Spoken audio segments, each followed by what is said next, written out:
Hey everybody, welcome to our Woven convening. It's April, not January.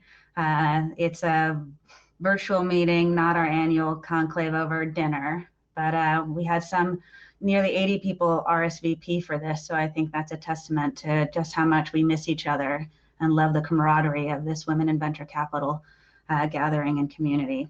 I think it's also a testament to the fact that we're pretty excited to hear from Michelle McMurry-Heath about leadership at Bio and what she's seeing around the corner for our industry organization and for biotech policy and advocacy and what's coming out of a most adventuresome and interesting and challenging year.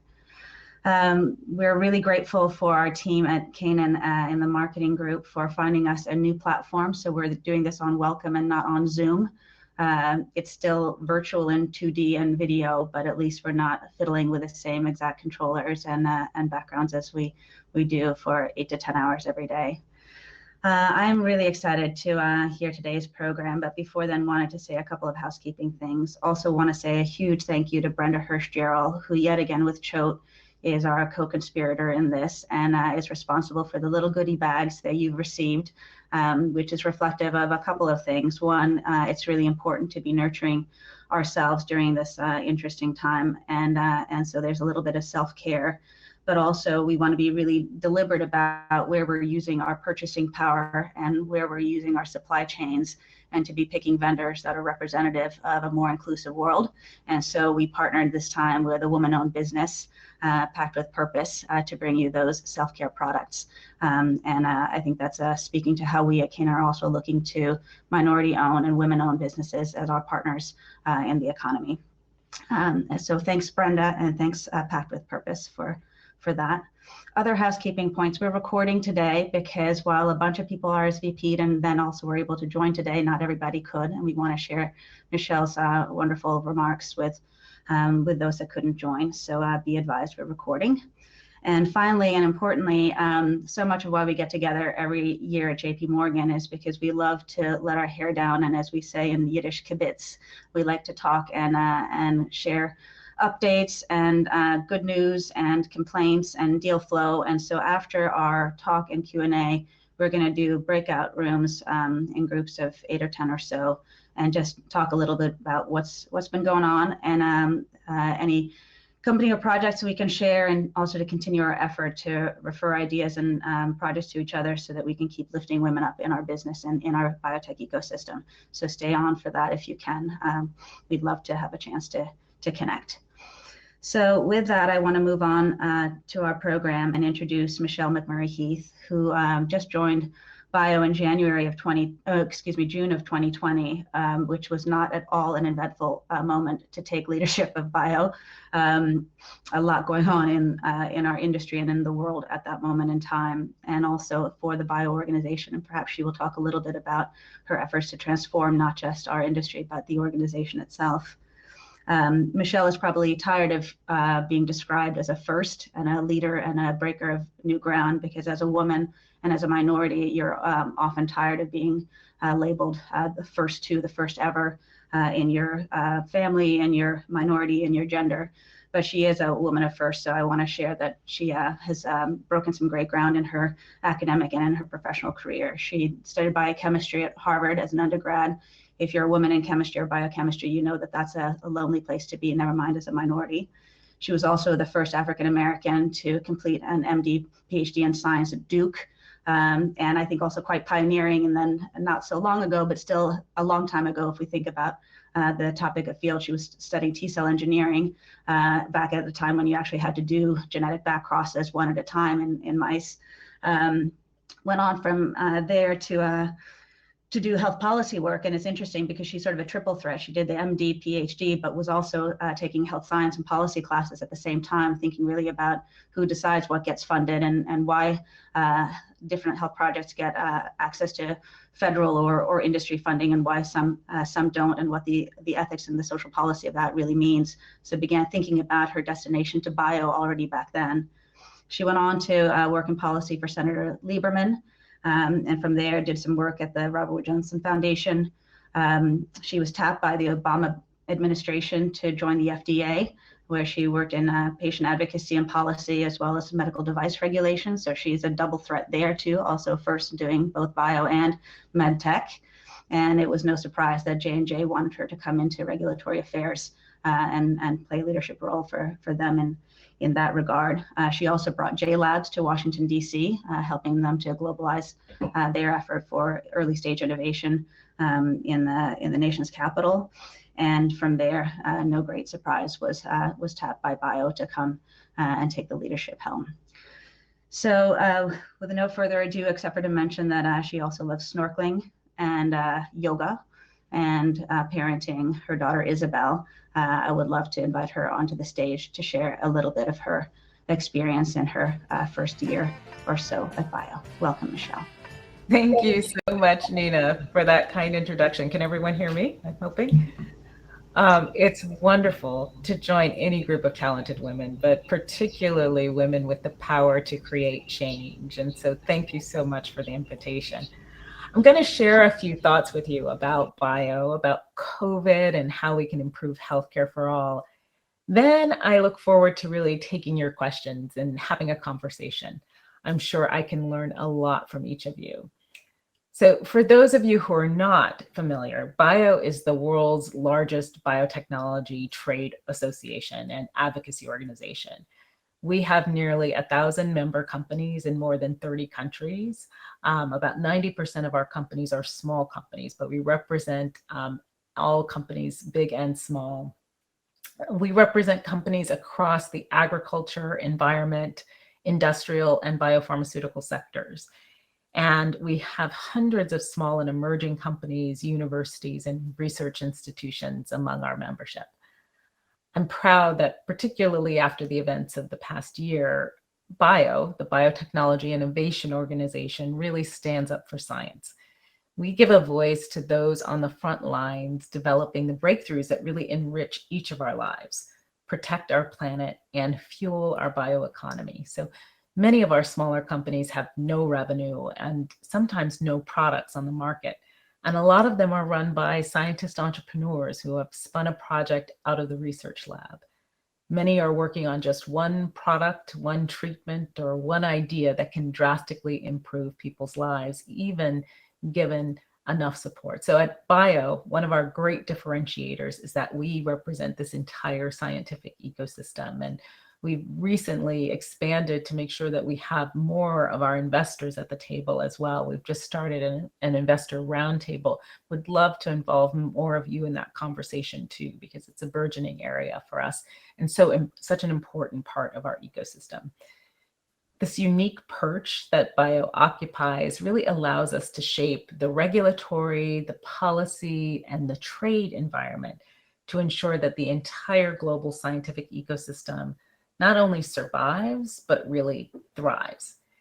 And it's our goal to make sure that rapid biotech innovation is scaled and harnessed equitably. So not just scaled and harnessed, but scaled and harnessed equitably for health, sustainability, and justice.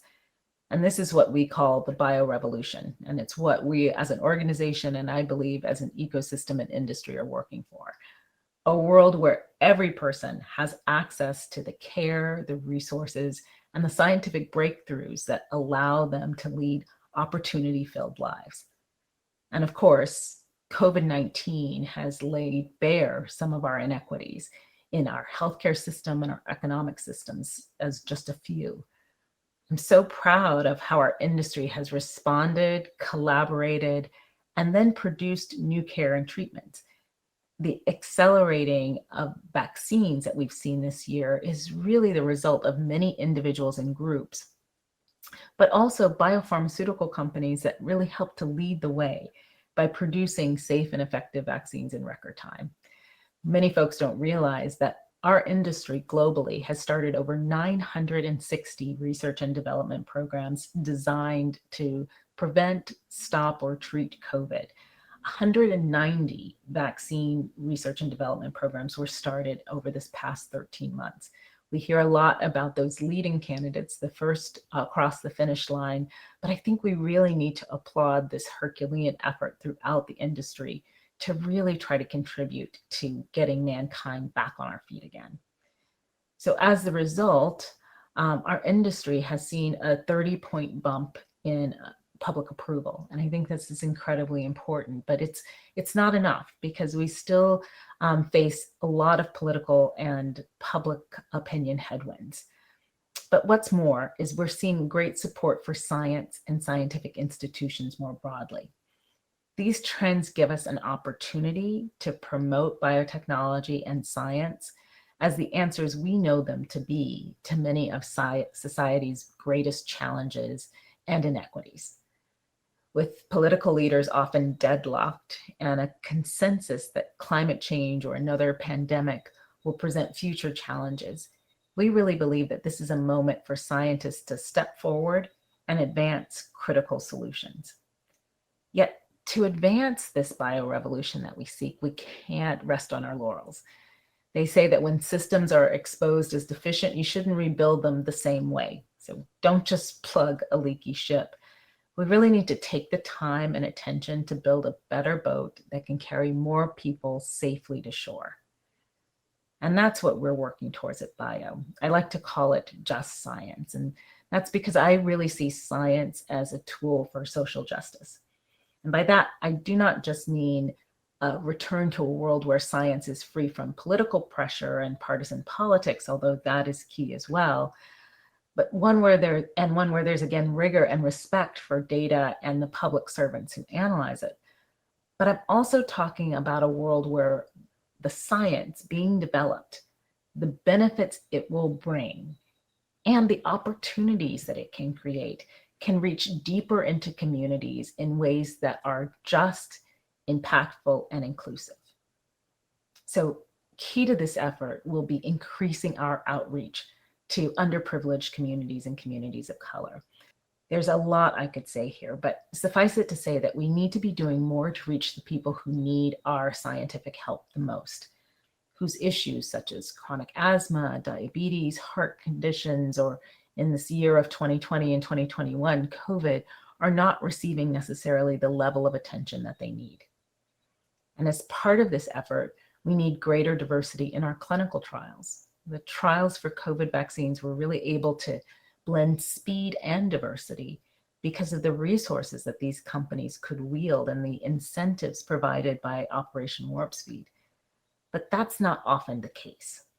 And when you aren't going into communities to really ask them what they need and building that fundamental trust and including the flexibility necessary to conduct diverse trials, you don't get just science. Instead, you get the same old. And getting back to that normal that didn't work the first time around should not be our future. So what can we all do? I know that you're investing already, and that's very critically important. And I think it's so critical what we've witnessed over this last year of how investors asking the tough questions of our companies has really started to have a huge impact on how our companies set priorities, what they put first and foremost, and gives them the backing they need often to continue to really make sure that their science is moving the social agenda as well as the biomedical agenda. But moving forward, continuing to prioritize these equitable investments is key. Look at companies that are researching cures and treatments that aim to help individuals and communities and women who are sometimes overlooked by the R&D process. You know as well as I do that there are companies, scientists, and labs out there working on what are essentially moonshots. They might not know what their end product will look like, but they're practicing sound science, and they want to make a difference for more people. I really want us to work together to help be their guiding hands, because together we can really be the catalyst for change, ambitious and inclusive in our goals for the industry, the broader innovation ecosystem, and society. The investments you make and the guidance you offer can provide a unique opportunity to deliver a better, more just, and more inclusive world. And this is part of how Bio outlined their new priorities. We took a deep dive last summer and really spent time surveying our membership, reaching out to our stakeholders, and figuring out where Bio can make the most consistent and important gains. And we set out 5 new strategic pillars that are going to guide our work over the next several years. And this includes being a voice of science and for science. Science and patients have to be at the center of everything we do, and we need to be a trusted resource for providing that perspective into any public dialogue that's taking place. 2, we want to improve the access to our innovative science to make sure more people can enjoy the fruits of this research. We want to help innovators really engage with each other and empower their work, because that's a critical part that bio plays, facilitating that great collaboration and network that leads to scientific progress.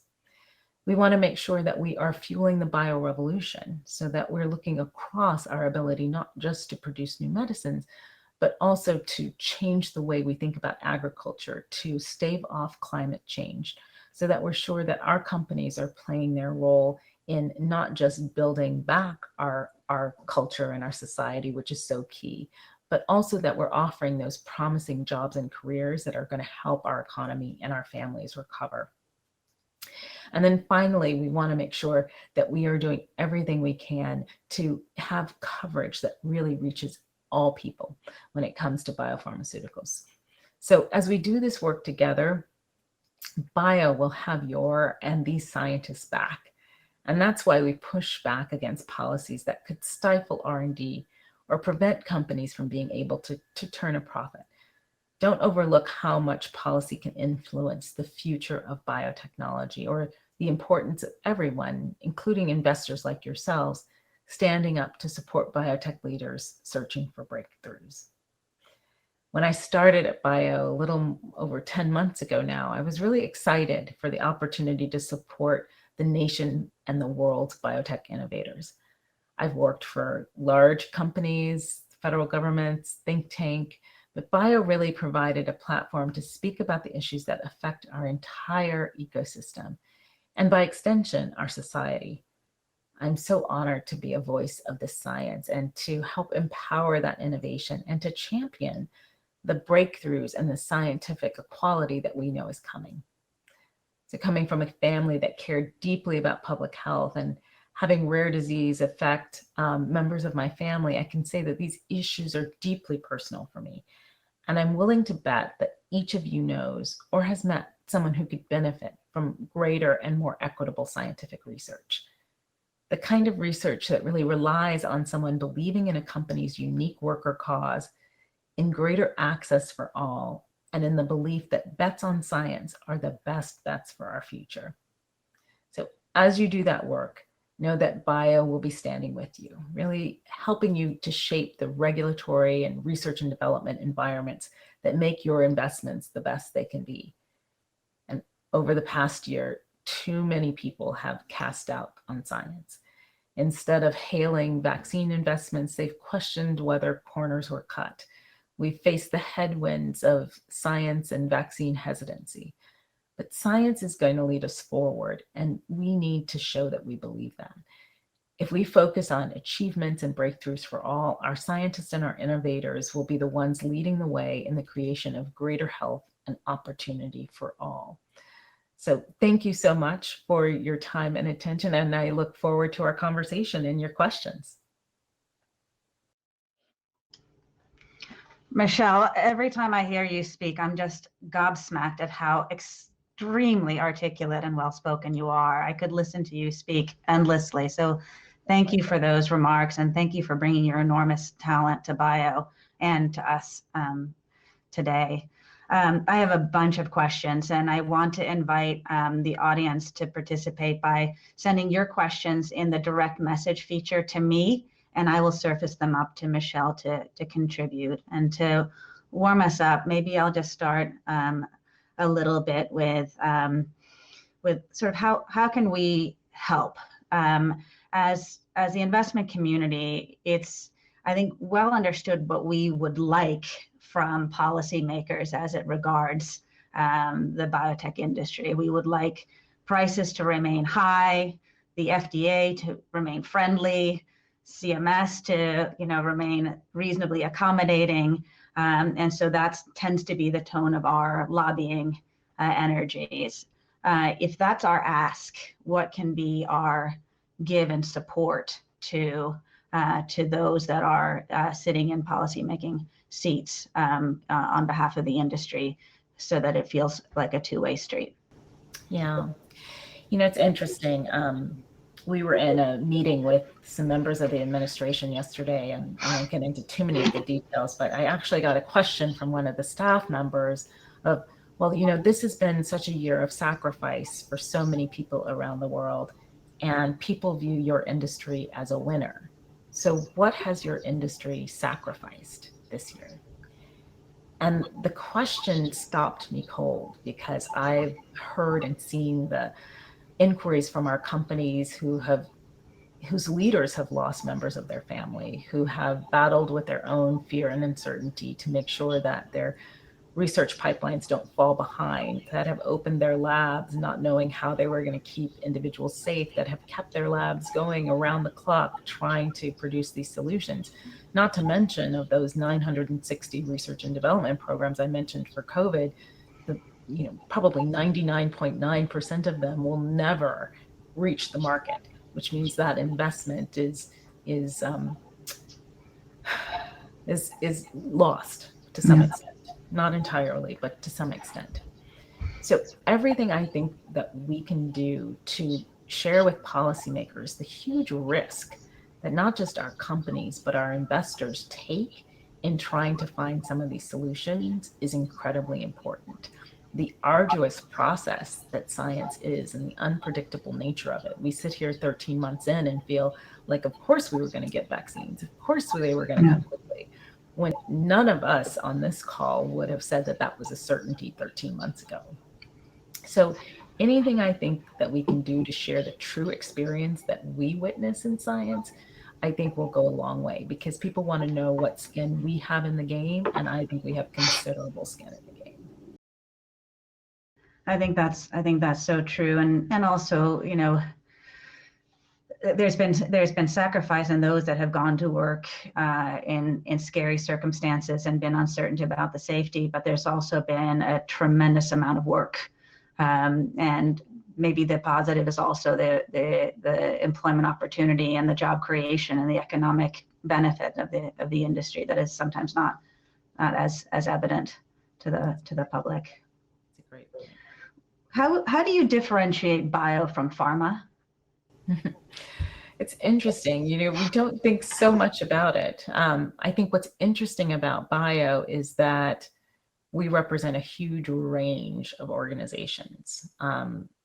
So as opposed to maybe 30 or 40 members, we have 1,000 members, and we include the smaller biotechs that are really out there on a hope and a prayer sometimes, and trying to make their impact and to change the world. So that, and the fact that we represent the ecosystem, and we represent not just biopharma, but also food and agriculture and energy and environment that uses biotechnology in their search for solutions, means that we have quite a different point of view. And we try to bring that varied point of view to all of our policy conversations. Any other thoughts on what we can do to help improve our reputation? Well, I think it's going to take time. I think we have a window of opportunity right now where people understand the power of science. One of our leaders from Massachusetts, whose son battles cystic fibrosis, said to me that his son said to him this year, I feel like this is the year where every American knows what it feels like to wait for a cure. And so we have this immediacy, this top of mind for what we work on with the general public right now. And people appreciate the power of what we're talking about, the power of the possible.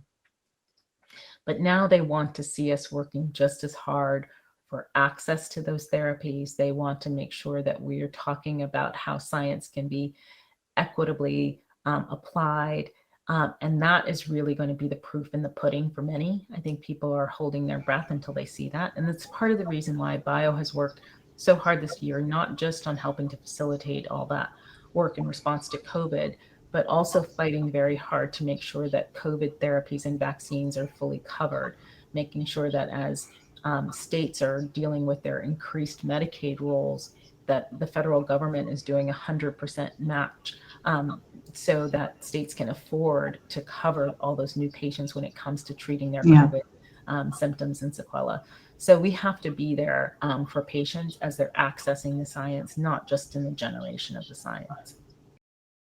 You know, I started in as part of my my personal, I think, angst response to the murder of George Floyd and sequelae, and part of my, you and I share a commonality of involvement with the Aspen Institute, and as part of my Health Innovators Fellowship there, I began a venture with an organization called Impact Experience to do some diversity, inclusion, and anti-bias training for healthcare leaders. And as part of that, we've been doing a lot of journeying and exploration about the lack of representation in clinical trials and basic science research, even in genetic databases that we use for de-orphaning genetic diseases, and also in the lack of representation among healthcare providers as being part of the enormity of structural racism in healthcare. And when I began that venture and was seeking support and mentorship and some funding for it, I was confronted with a lot of resistance that said, well, we've been working on that problem for a long time. My hospital has a diversity and inclusion task force. My pharma company has a diversity and inclusion in clinical trials initiative. We've tried everything, it doesn't work. And here we are, you know, with a renewed opportunity to really marshal resources and energy to focus on this. And I know this is hugely important to you and to bio. What specifically do you recommend we as an industry and as investors do to bring greater representation into science, into clinical trials, and into the commercialization of our products? And then we'll get into also our workforce and our pipelines. You know, it's such an important framing, because what you're mentioning, which is I think not an uncommon response, is that we are making large-scale investments. I, for one, for example, was the beneficiary of a UNCF Merck fellowship 30 years ago when I was in graduate school. Our companies, our industries have been investing, but we haven't necessarily benefited from economies of scale, and we haven't necessarily had the ability to kind of keep iterating and improving our approaches over time. We keep doing the same small programs all over the place, and sometimes not so small, sometimes quite large. When Bio set forth our bioequality agenda late last summer, we really tried to look for ways that we could potentiate the work that was ongoing by others because of this very fact. And so we have three pillars of that. And one is working on the COVID access that I mentioned, making sure that we're seen out there fighting for access to the therapies that we want people to help develop. Two, that we are linking the great talent that we've trained. So many of our companies, particularly larger companies, have been training minority and women scientists and entrepreneurs for years, but those training programs are one company deep. And so once those alumni either get involved with a company or leave that company or move out of the region of that company, they're kind of lost to follow up. And so we're trying to set up a LinkedIn type network for all of those alumni so that our smaller companies can also take advantage of it, because it's really important that our smaller companies who don't necessarily and shouldn't necessarily have the resources to dedicate specifically to diversity inclusion benefit from those investments from our larger companies, our more mature companies, so that the small companies don't grow up to be undiverse and then suddenly when they're acquired by a large company, they're trying to reset their deck. That's not the way to go about it. So we want to make sure that we're doing it in a more holistic ecosystem-wide way. And then finally, we want to make sure that, and I think you mentioned this in your comments, that we are using our purchasing power wisely. We have the power of the purse, so we should be looking for suppliers, all members of our supply chain, to also put diversity and inclusion first and foremost. Now, you mentioned clinical trials, and I think this is a very important fact. I've thought a lot about this, and I think that the lack of diversity that we see in clinical trials is really a canary in the coal mine of how laborious and difficult it is for anyone to participate in a clinical trial. We ask our patients to take time out of their schedule, sometimes time out of school, to use their own resources often to participate in trials. And then if they don't already have private insurance, they may even worry about having access to the therapies they've helped develop at the end of the day.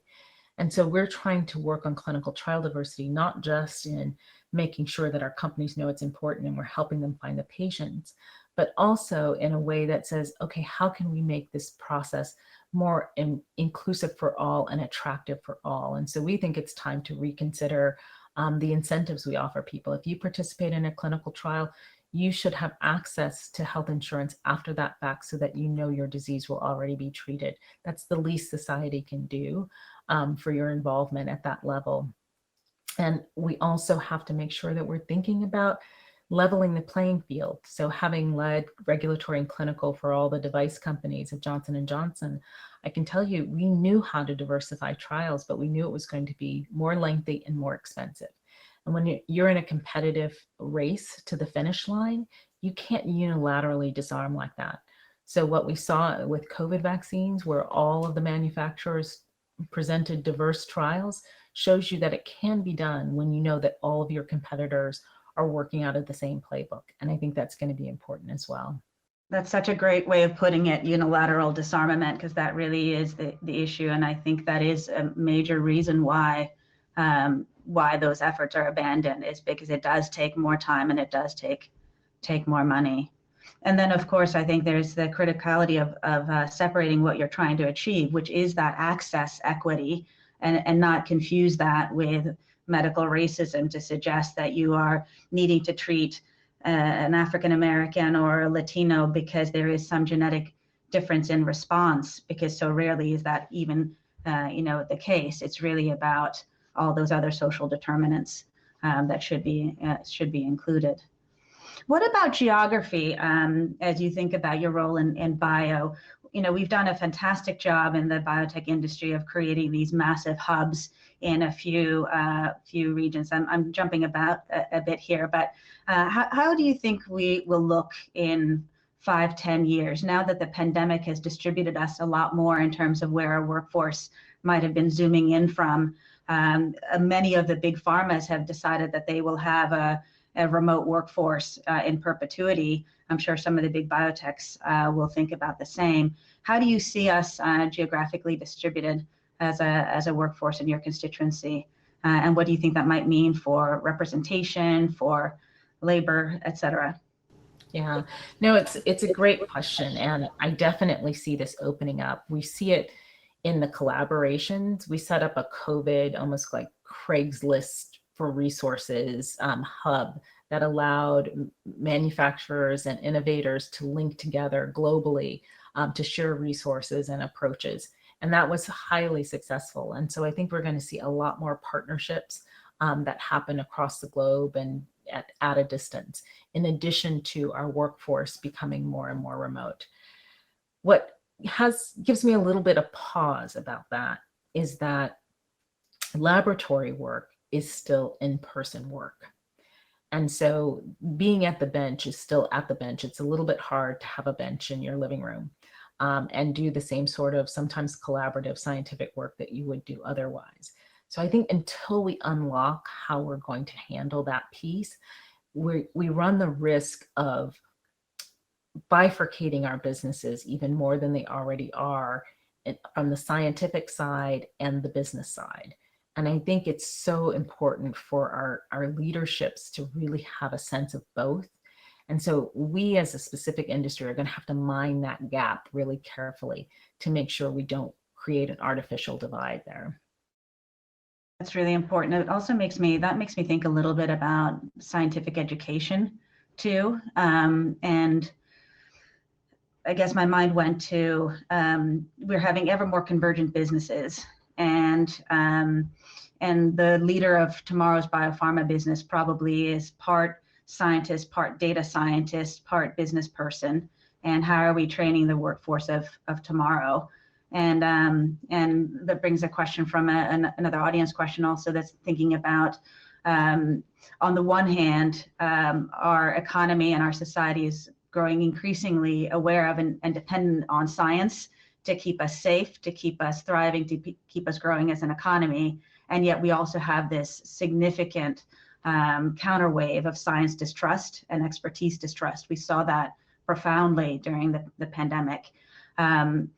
What role can bio play? What role can we as investors in and innovators of science play in ensuring that science education is protected, enhanced, keeping a pace? Yeah. How can we, really steward one of our most precious assets as a country? Yeah, this is one of the areas I have of deep concern, because I think about a generation of children who have missed a year now, in many cases, of the opportunity to be in a wet lab. It's probably been a great year for developing our data scientists. Bioinformatics will probably continue to speed and evolve. But there is something about wet labs and life science that is inseparable, that you really need that experience of, being able to do experiments at the bench to get that sense of wonder, to really understand what's so magical about the life sciences. I'll give you an example. When I was a freshman, I was planning to be a psychology major, and I was pre-med, I was taking biology, and the end of that semester, my second semester, the TA said, you guys should work in a lab over the summer because you'll see a completely different side of science. And we had laboratory courses, but he said, if you work in an actual lab and see how people answer questions, you'll see an entirely different side of what we do. And that summer changed my life. And it changed completely the way I think about science. And our young people today haven't been having those experiences. And we have to think about how we're going to counterbalance that as we come out of it, because I do think that's an area of concern. It's so true. And all those that would love to, have been deferred because of safety protocols, even this forward summer. It's a very limited experience. We're almost running out of time and could, again, go on for hours, but maybe I could talk a little bit about you. Is it okay if I get a little bit personal? Sure. I said in the intro about you that you're a person of firsts, but I think some of that is also kind of innate leadership. You've delved into a lot of new things. What do you think fuels that? And now, as a leader who's also developing other leaders, how do you find that spark in others and help nurture it? So what gave you to help see it and nurture it in others? Yeah, well, I came from a very tight-knit public health community and African-American community in Oakland, California. And there was definitely this feeling that, you invested in education, you invested in potential, and that people would go forward and try to give back to their communities. So I think that sense of responsibility to others is a key thing that we can instill in folks coming up today, to give them that extra added momentum when the going gets tough, because the going always will get tough. I mean, that's definitely going to occur. But when you face into those challenges, knowing that you're standing there not just for yourself, but on behalf of others as well, I think particularly as women, that gives us the extra added stiffness in our spine to weather those challenges. And I think that's incredibly important. And what I try to impart to people coming up today is I don't need to point them in the direction of where their talent is or tell them what's going to enchant them the most.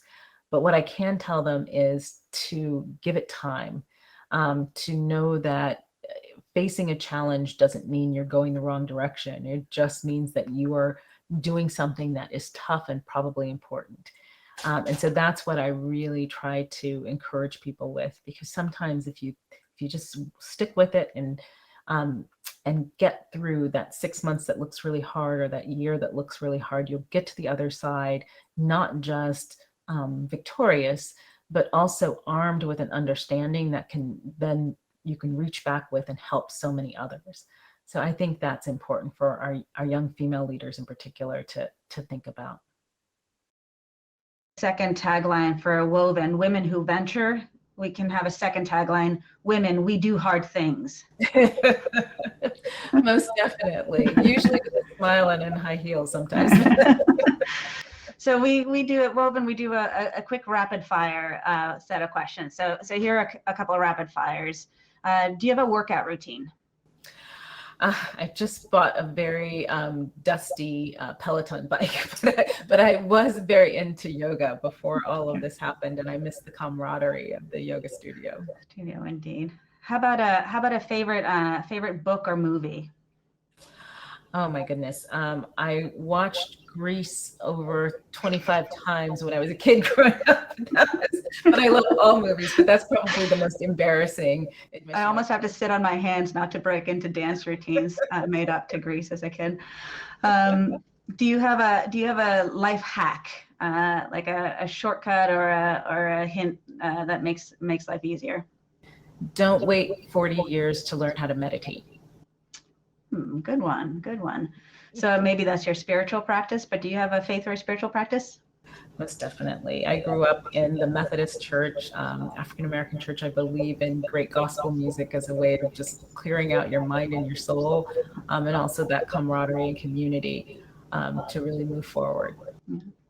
And then finally, if being a healthcare policy physician, scientist, leader weren't your job, if this weren't your career, what would your alternate career be? Historically, I think I would have been a costume designer for the Supremes. Well said. We'll leave it there. We would love to have you join for a breakout group if you'd like to.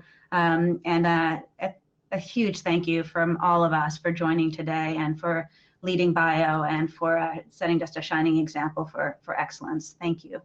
Thank you, Nina.